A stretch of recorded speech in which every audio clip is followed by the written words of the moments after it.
მადლობა რომ დამიძახეთ. მივესალმებით თქვენს მაყურებელს. იცით რა, მათი შეფასებები არის იქედან გამომდინარე, თვითონ რას ფიქრობენ, თვითონ როგორ გადაწყვეტეს, მაგრამ ჩვენმა პარტიამ დარწმუნებული ვარ ამაში, დავადასტურეთ ის, რომ ჩვენ გვაქვს ჩვენი ხედვა, ჩვენი იდეა, ზუსტად ვიცით რატომ ვართ იქ, დარწმუნებულები ვართ იმ იდეაში, რომელსაც ვემსახურებით და გვაქვს ჩვენი მყარი პოზიცია, როგორი სახელმწიფო გვინდა გქონდეს და როგორი უნდა იყოს ჩვენი როლი პოლიტიკაში, რატომ ვართ პოლიტიკაში. და ეს არ არის დამოკიდებული იმაზე, ვის როგორი შეფასება ექნება. რაც შეეხება კრიტიკას, ჩვენ ყველაზე მეტად თვითკრიტიკულები ვართ და ზოგადად ასეა. ჩვენ თვითკრიტიკულობა არ გვაკლია ნამდვილად და ეს არის სწორედ ის, რომ რატომაც გვჭირდება იმისთვის, რომ გადავრჩეთ და ჩვენ ნამდვილად არა ვართ დამოკიდებული და მე დარწმუნებული ვარ, რომ რა ვიცი და ბევრმა დაინახა და ვინც რაღაცა ვისაც შეუძლია ობიექტურად შეფასება, შეუძლია თქვას, რომ ჩვენ არა ვართ ის ხალხი, ვინც რაღაცა ტიპის შანტაჟებს ვეხმაურებით. მაგრამ ეს შანტაჟი კი არ იყო, უბრალოდ იყო ადამიანების განცხადება, რომ ამდენ წლიანი პატიმრობის შემდეგ, როცა კიდევ 9 წლის მისჯაზია ლაპარაკი, რომ რაღაცნაირად აღქმა გაქვთ თუ არა, რომ ისჯება როგორც ხელისუფლების ოპონენტი ამ შემთხვევაში და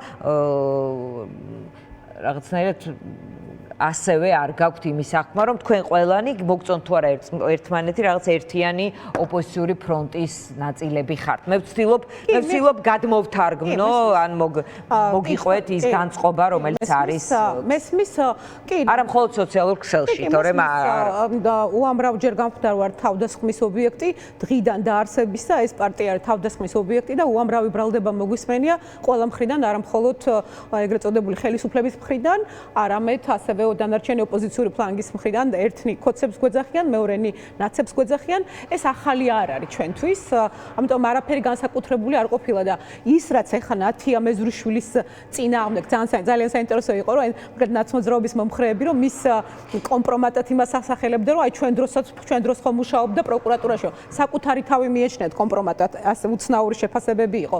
ნათია მეზრიშვილი იყო ხელისუფლების დროს მუშაობდაო, რომლის ხელისუფლების პირველი პირის დასჯის გამო რაღაცნაირად კმაყოფილებად შენიშნეს მის პოსტში. იმ დროსაც და ამ დროშიც ძალიან ბევრი, ძალიან კარგი საჯარო მოხელე ყავს. და სხვათა შორის ის, რომ დღეს ჯერ კიდევ ჩვენ რაღაცა ვინარჩუნებთ პერსპექტივას რეალურად, რომ ევროპული სახელმწიფო გავხდეთ, ძალიან არის დამოკიდებული საჯარო მოხელეებზე და სწორედ იმიტომ გახდა საჯარო მოხელეები დღეს მთავარი შეტევის ობიექტი ეგრეთ წოდებული ხელისუფლების მხრიდან. დიახ, კარგი საჯარო მოხელეები იმ ხელისუფლების პირობებშიც არსებობდნენ და ამ ხელისუფლების პირობებშიც არსებობენ. ამაში არაფერი საოცარი ნამდვილად არ არის და რაღაცა ექსტრავაგანტული და რაღაცა ექსტრაორდინალური ამაში არ არის, რომ მაშინაც არსებობდნენ კარგი მოხელეები და დღესაც არსებობენ კარგი მოხელეები. მაგრამ იმ სისტემაში მე ამ ნათიას არ ვაკნინებ, მაგრამ მძიმე სისტემა იყო და ამიტომაც სისტემა იყო ნამდვილად, მაგრამ იმ მძიმე სისტემაშიც სასამართლო რომელიც კი არის, რა თქმა უნდა არის, იმ მძიმე სისტემაში რომელიც იყო და რომელიც გადმოიბარა და გადმოიბირა ოცნებამ, იყვნენ და არიან ისევე როგორც მოსამართლეები. მიხეილ სააკაშვილის სასამართლოს პირობებშიც კი არსებობდნენ ნათელი წერტილები, რომლებიც მე მაგალითად პირდაპირ ნათია წკეპლაძე მყავდა უზენაეს სასამართლოში, რომელიც ყველა გადაწყვეტილებაზე პრაქტიკულად განსხვავებულ აზრს წერდა. იმ სასამართლოს პირობებშიც. ამ სასამართლოს პირობებშიც შეიძლება ბევრი არა, მაგრამ 1-2 ნათელი წერტილი შეიძლება არსებობდეს. ამიტომ ეს არ არის ის არგუმენტი, რომელიც შეიძლება მივიღოთ არგუმენტად. თავდასხმებს, რა თქმა უნდა, ხა ჩვენ ძალიან დიდხანს ვითმენთ ხოლმე თავდასხმებს. ერთადერთი ის არის, რომ ჩვენ თუ არ შეგვიძლია რაღაცა უწმაწური ხავილი და რაღაცა ესეთი გინება პირდაპირ ეთერში, ეს იმას არნიშნავს, რომ პასუხისგაცემა არ შეგვიძლია. უბრალოდ ჩვენ მიგვაჩნია, რომ დღეს ყველაზე მთავარი არის ვიყოთ კონცენტრირებული რეალურად იმაზე, რა საჭიროებები დგას და რატომ მაგალითად ჩვენ როგორც თვითკრიტიკული პარტია, ჩვენ ვფიქრობთ, რომ სად დავაკელით, რა სად გვეშლება, რა უნდა გავაკეთოთ მეტი, რომ ჩვენი მოქალაქეები მეტად დავარწმუნოთ იმაში, რომ ბრძოლა, რომელშიც ჩვენ ყველანი ვართ, მათთვის სასარგებლო იქნება. მე აქ ხედავ დიანა პრობლემას, რომ ჩვენ უფრო მეტი უნდა ვიმუშაოთ მოქალაქეებთან და სწორედ ეს არის პრობლემა, რომ მოქალაქეების ნიჰილიზმი არა მხოლოდ იმაზე, რომ რაღაცა ამ ძალადობის გამო არის, რასაც ხელისუფლება აკეთებს, არამედ ის, რომ შეიცვლება ხელისუფლება ის ხელისუფლება, რომელიც იქნება კი ჩემი სასიკეთო ცვლილებებისთვის მოწადინებული? აი ხა ჩემი ფიქრია, ჩვენ პარტიაში მასზე ვფიქრობთ, რომ როგორ მოხდეს ეს პოლიტიკები, რომლებიც გვინდა მე განვახორციელოთ, იქნება კი სასარგებლო იმ ქვეყნისთვის, რომლისთვისაც სახელმწიფო უნდა ავაშენოთ, როგორი უნდა იყოს იგივე ნარკოპოლიტიკა, მარცაჯულების პოლიტიკა, როგორ უნდა იყოს სოციალური პოლიტიკა, როგორი უნდა იყოს. ჩვენ ამაზე ვფიქრობთ. თქვენ ახლა ამ სტრატეგიის დამუშავების პროცესში ხართ. არა და ცოტა ხნის წინ იყო არჩევნები და წესით არჩევნებამდე ხდება ეს ყველაფერი. ხართ ამავე დროს ხართ პროტესტში და ახალი არჩევნების მოთხოვნის პროცესში თუ მაინც სადღაც აი ამ რუტინაში ჩაერთეთ, რომელიც ადგილობრივი თვითმმართველობის არჩევნებისკენ მიდის. მოდით ესე ვთქვათ, რომ პოლიტიკოსი, რომელიც არ იწყებს მზადებას არჩევნებისთვის, არჩევნების მეორე დღიდან, ის არ არის პოლიტიკოსი. ეს ტრაფარეტული ფრაზაა. მე დაგეთანხმებით ამაში, მაგრამ რომელი არჩევნებისთვის? იმიტომ რომ ვიღაცები ამბობენ, რომ თუ ახალი არჩევნები არ იქნა, თვითმმართველობის არჩევნებს აზრი არ აქვს, თქვენ ნებისმიერ შემთხვევაში განიხილავთ თუ არა იმ კალენდარულ არჩევნებს, როგორც შესაძლებლობას. გეტყვით მაშინ, არც ერთ არჩევნებს არ აქვს აზრი, თუ ის არ ჩატარდება სამართლიან გარემოში. ასე დავსვამთ მაშინ ჩვენ საკითხს. სამართლიანი გარემო არის ის აუცილებელი პირობა, რომელშიც უნდა ჩატარდეს ახალი არჩევნები, რომელშიც უნდა ჩატარდეს ადგილობრივი თვითმმართველობის არჩევნები. სამართლიანი გარემო ეს არის აუცილებელი პირობა იმისთვის, რომ აზრი ჰქონდეს არჩევნებში მონაწილეობას. და როცა ვლაპარაკობ, ეს არ არის რუტინა, ეს არის თვითკრიტიკულები რო ვარ თქო, მაგას გეუბნებით, დავაკელით, არ ვიცი, კი ამას ობიექტური მიზეზებიც ჰქონდა, იმიტომ რომ ჩვენ არა ვართ ასე ვთქვათ, არ გვაქვს რესურსები, ან მედია, ან ფინანსური რესურსები, რომ უფრო მეტად არ დაკლებია თქვენს პარტიას ეთერი, მაგალითად ჩვენი ტელეკომპანიის ეთერში. კი, რა თქმა უნდა, არა, მე განა იმას ვაპარაკობ, რომ ჩვენ მეტის გაკეთება არ შეგვეძლო, ალბათ შეგვეძლო და სწორედ ამაზე ვლაპარაკობ, რომ თვითკრიტიკულები ვართ, უფრო მეტად უნდა მიგვეტანა ჩვენი სათქმელები. თუმცა შეგვიძლია ეს გამოვასწოროთ და აი ახლა დავიწყოთ ამ თემებზე ლაპარაკი, რომ მოქალაქეებმა უნდა დაიჯერონ. ანუ ახლა პარტია გადაეწყო არა იმაზე ლაპარაკის ნაცვლად, რომ ეს წაგვართვეს, თორემ ჩვენ მოვიგეთ, ამის ნაცვლად, რომ ჩვენ რაღაც დავაკელით და ეს უნდა გამოვასწოროთ. ერთი მეორეს არ გამორიცხავს. ერთი მეორეს არ გამორიცხავს. ახლა ხშირად მესმის, რომ აი ესე იგი ოცნების პროპაგანდამ იმუშავა და ამიტომ წავაგეთ. ასეც არ არის მხოლოდ, იმიტომ რომ ოცნებამ პროპაგანდაც ამუშავა, ძალადობაც, დაშინებაც, მოსყიდვაც, მაგრამ მაინც დასჭირდა ელექტრონული რაღაცა იმის ჩატარება, თაღლითობის ჩატარება და სპეცოპერაცია ჩაატარეს. მაინც დასჭირდა, მაინც ვერ მოახერხეს. ანუ ეს იმას ნიშნავს, რომ მოქალაქეებმაც უფრო მეტი იციან, პოლიტიკურმა პარტიებმაც უფრო მეტი იმუშავეს. ერთი მეორეს არ გამორიცხავს. ეს პარალელური პროცესები, ამას უნდა აკეთებდეს, ამაზე უნდა ფიქრობდეს ნებისმიერი პოლიტიკური პარტია და ჩვენ ამაზეც ვმუშაობთ.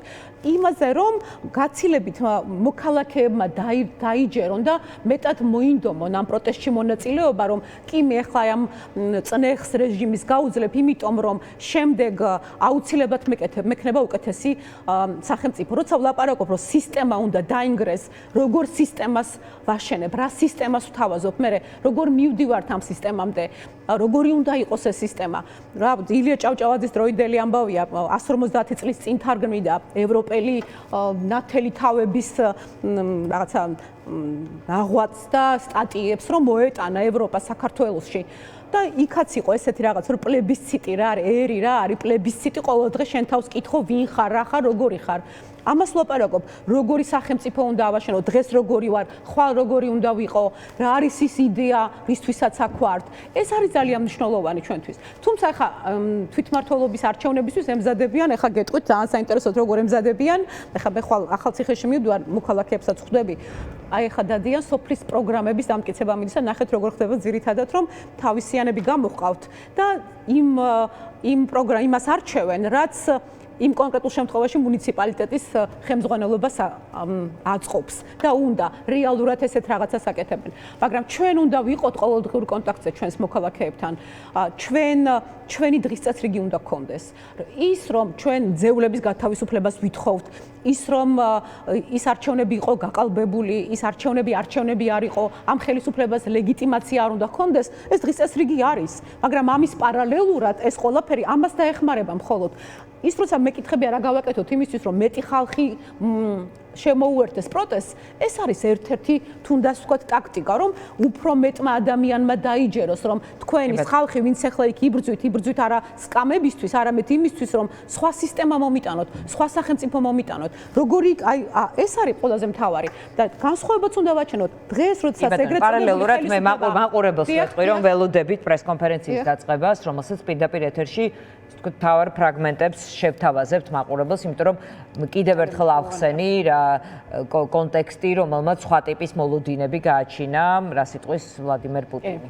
და იცით, აი ძალიან მნიშვნელოვანია ასევე ჩვენი განსხვავებულობაც ვაჩვენოთ ეს ეგრეთ წოდებული ხელისუფლება. ეხლა ახალ რაღაცა იდეებს რო გთავაზოს, მაგალითად ნარკოპოლიტიკაზე ვითომ რაღაცა ახალი იდეა და რაც ახალი იდეა შემოგთავაზეს, რაც რეალურად ნარკოპოლიტიკა არ არის, უბრალოდ კაცრი სისხლის სამართლებრივი პოლიტიკა არის ნარკოდანაშაულთან დაკავშირებით. ეს გამოცდილი გვაქვს, მაგრამ შედეგი არ არის და ნარკოპოლიტიკა არის სხვა. ეს როგორ მიაღწევს, როგორ მივალთ იქამდე, რომ ზიანი შემცირებული იყოს. მაგალითად ეხლა დაიწყო თუ აი განათლების რეფორმას ვაკეთებ თუ არა და მთავარი რაც არის მთავარი ხაზი, რომ როგორ გახდეს სადამსჯელო და როგორ მოახერხოს ყველა ინიციატივა მათი მხრიდან იქეთკენ არის მიმართული, როგორ მოახერხოს რეჟიმმა უფრო მეტად გაიმტკიცოს თავისი რაღაცა ძალაუფლება, როგორ მეტად შებოჭოს. ვიცით ხო, აი ვიცით ამ დროს თითქოს განათლებაზე ზრუნავენ და ევროპული განათლება უნდა თითქოს და ამ დროს როგორი პრობლემები გვაქვს, ვიცით გერმანელებმა როგორ შეაჩერეს პროგრამები განათლების მიმართულებით გერმანიის სახელმწიფომ.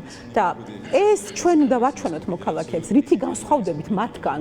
რითი განსხვავდებით იმ ხელისუფლებისგან, ეგრეთ წოდებული ხელისუფლებისგან, რეჟიმისგან, რატომ არის მათთვის სასარგებლო ასევე, რომ ახალი არჩევნები იყოს სამართლიან გარემოში.